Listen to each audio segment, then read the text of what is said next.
So Mark showed you a lot of resources, so a lot of times it's easy to get overwhelmed, first by just the amount of data that might exist on your topic, but also just by even just figuring out what it is that you're trying to measure and where to get started. So we're going to kind of practice how you might, kind of some steps for getting started, even with figuring out what it is you need to measure. I'm going to kind of walk us through an example of a hypothetical project proposal, and then you're going to have some to do in your groups. My office or whatever is applying to start a job training program in the tech sector for populations within the city that are underrepresented in that sector. And this is intentionally broad because it's, the specifics of the program itself don't really matter, but more just thinking about what are the things that you would be measuring within doing that. So even just to get started, like rather than jumping into like, I need to measure this thing and I need to measure this other thing, taking a step back and asking questions can be helpful about what it is you're even trying to get at. What are the problems that you're trying to describe? So some examples, and this isn't an exhaustive list at all, but you might want to start with just how much money do people in the city make, kind of on average.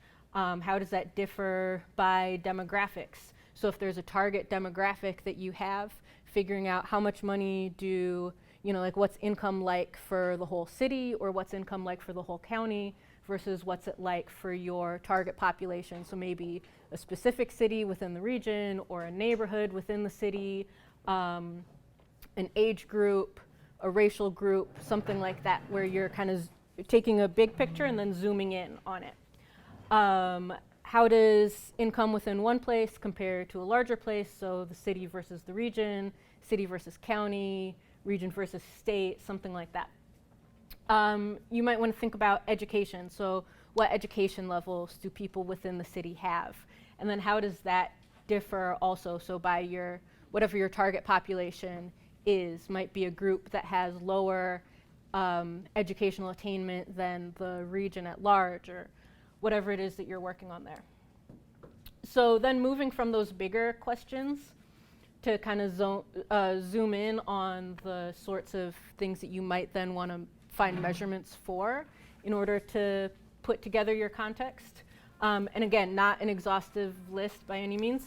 But so for getting at how much money do city residents make, how does that compare to the region, you might want to look at things like median household income for the city, median household income for the county, poverty rates and low income rates.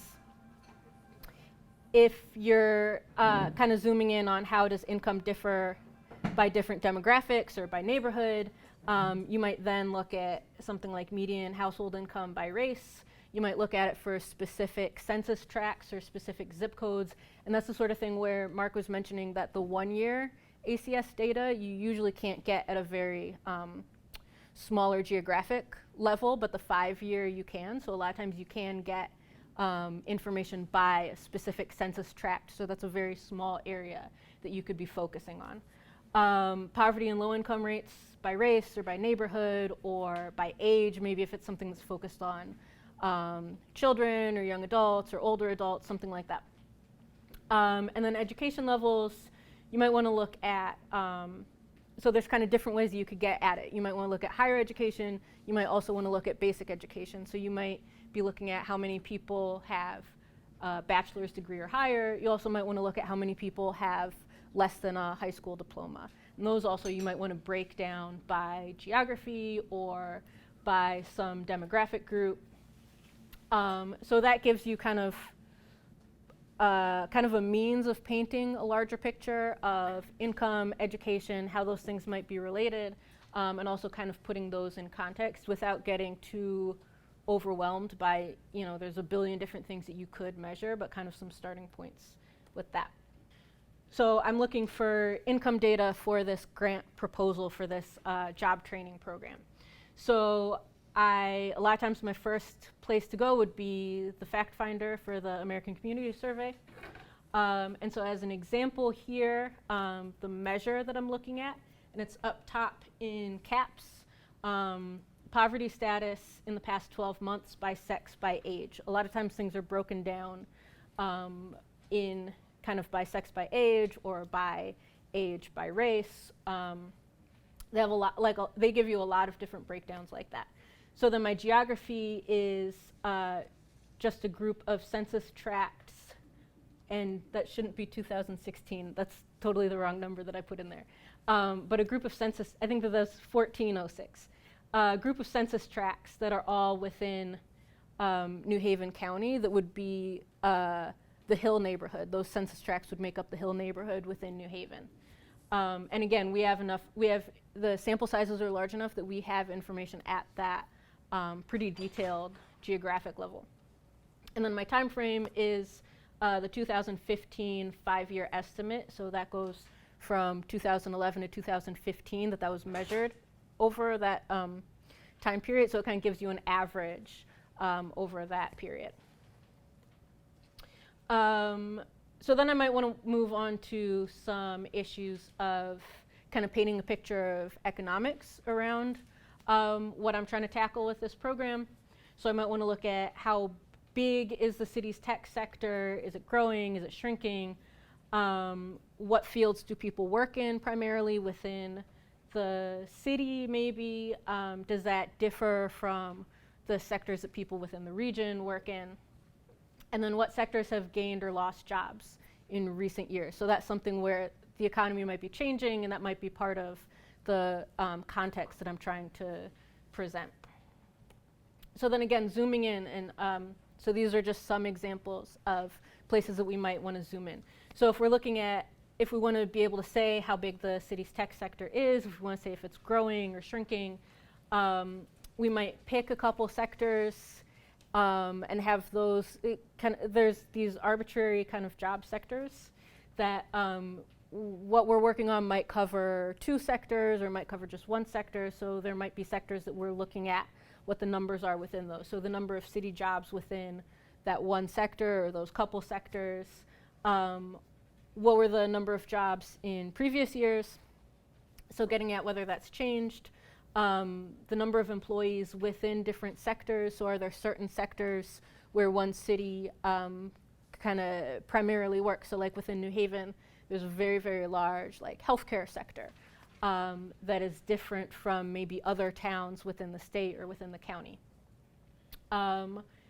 So, and then kind of comparing, so like are the sectors that are larger within the city the same as the sectors that are larger within the county or within the state? And then looking at how jobs within each sector have changed over time. So that might be something that people are feeling if there's, so like for example, manufacturing jobs within, statewide have, nationwide, but statewide have gone down. So people who worked in manufacturing have kind of felt that. So that might be part of the context that you're putting forward.